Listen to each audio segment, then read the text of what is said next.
Well, welcome back to the box. And after that discussion, I tell you, we're going to find out what an elderly person is doing. It was a few years ago. A Calypsonian said, "A old thing better than a young thing." A good walking old thing. A good walking old thing better than a young thing. Now, you see, when you get to a certain age, when you're young, you think, what nonsense is he talking about? Yeah. When you get to a certain age, you think, that's a smart man. Yes, that's a smart man. Like the woman in London. Like the woman in London. Yes, There's a working She wasn't exactly knitting booties. Let's just put it that way. There's this video that has gone, not a video, well, there's a pornographic video, and there's also this story that has really gone viral involving Sheila Vogel-Coop. She's 83 years old from the UK, and she is an escort, as in a sex worker. And she's also starred in a pornographic film called Granny Gang Bang. Granny Gang Bang. Granny A walking old thing. There has been such global fascination about this story, and the root of it is that people are shocked or surprised or horrified by the idea of a senior citizen having sex.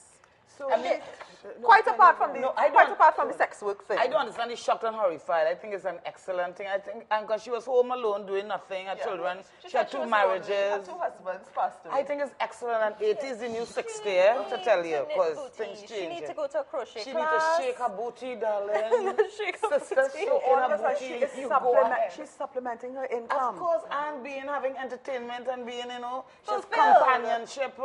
Gosh, she's doing an all-round thing. I think it's wonderful. A high demand for the service that she offers. Yes. That's right. There are a lot Which of weird other men elderly people are now thinking, well, look, they probably are already on board. Supplementing their This is income. probably, I mean, the fact that she is out, Right. is something, but I'm sure maybe there are lots of other grannies. Of course, I'm sure who are she's doing doing this. this. That's what it made me think about. All of the sexual lives that we don't consider, take that for are granted. invisible to us, and we think about people as being asexual when really they are not.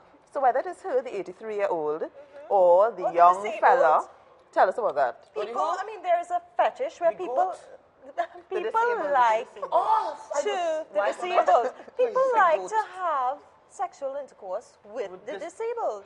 With a person with a disability, that is one thing that we always try to protect our people from, and it's very difficult because they are being pursued sexually, and they don't know any better. A lot of them have mental health. A lot of people like what is taboo, We are sick like that. What is taboo? What is look wrong? We want to take it on, especially Trinidadians. See what story we lash on to?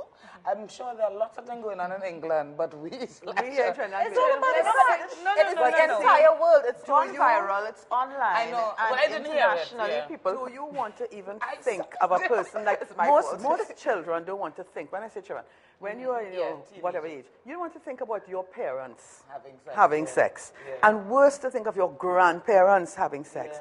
But we do know that there are many sexually active elderly people who have carried on with their sex lives. I remember a certain incident where this elderly gentleman was being looked after, and he was, in fact, Alzheimer's. Right. But he had two women looking after him, and I, in fact, walked in and found him lying in bed with these two ladies, one on either side, and he was sort of having a nice rub up on the arm and the other, hand and leg. I said, "What is going on here?" He said, "Miss Allison, that's the only way to keep him quiet." Now, we know from his reputation that he was a very sexually active man in his youth. And So, it never exactly died. They didn't go all the way with him. Don't worry, Shada. They didn't go all the way. But to keep him quiet, they give him a little touch up and let him hug up. Feelings, no matter what your age, you're going down in your grave. People in cancer patients, anybody, you tell them just rub their hand, touch them, feel them, and they will react. But I They mean, still have feelings. yeah, but Work on it. But that's different from sex. That's different. That is different from sex. Hugging and touching is different from having sexual Well, some intercourse. people like it more than others. Some people can stop at hugging and touching, and some people What want are our expectations for ourselves?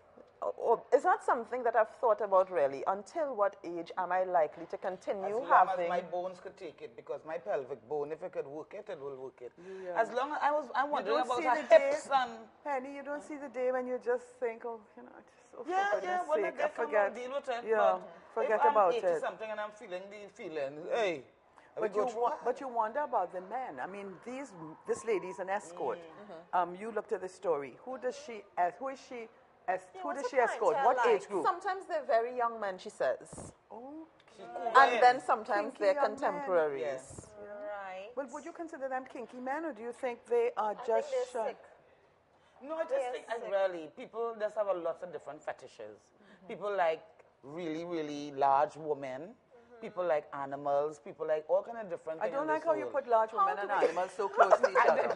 Surely you could have found out, you could have said, some people like large women, some people like skinny women. Skinny women, yes. And some people, Your animal next to the skinny woman. I object to your punctuation. No. I just think a lot of people have different fetishes out there, and as long as it's legal and we're all of age, go through hard. But how do we make the determination about what is taboo and what is not? How do we say, okay, a young man who wants to have sex with this 83-year-old woman is sick? That is his prerogative. That's taboo. I don't think it's sick. That's it's just, prerogative. I think it's a thing that it seems, oh God, I shouldn't do that. Then I want to do it. If he's not raping her, and if she's in perfect control of her senses, she's 80 years old, everything is working, But you know, she wants to have a sex I know a lot life. of elderly people who have been subjected to that. I've read stories about them. And they have mental illness. Some of them have Alzheimer's. And to coerce them, they've been promised marriage. They're promised a getaway, a lovely weekend, a holiday together, romance and all of that, in order to get this favor done by them. And I mean, that one. No, that is sick. No, that's That different. is sick. But if you are in perfect control of your thoughts, and your, like that woman obviously is, because she's out there speaking about working, it. she has a video.